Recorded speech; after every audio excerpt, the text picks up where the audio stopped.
பரந்தூர் மக்களை இது வரைக்கும் நீங்க ஏன் சந்திக்கலன்னு கேட்டா அதுக்கும் பதில் இல்ல.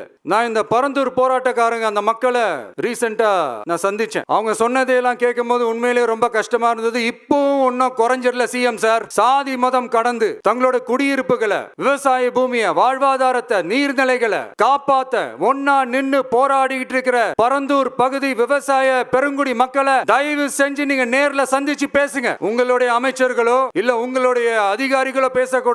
நீங்களே நேர்ல சந்திச்சு பேசணும். அந்த இடத்துல விமான நிலையம் வராதுன்ற உத்தரவாதத்தை அவங்களுக்கு நீங்க கொடுக்கணும். இதையெல்லாம் நீங்க செய்யாம எல்லாத்தையும் கடந்து போகணும்னு நீங்க நினைச்சீங்கன்னா பரந்தூர் பகுதி விவசாய மக்களையும் பொதுமக்களையும் நானே அழைச்சிக்கிட்டு வந்து தலைமை செயலகத்துல உங்களை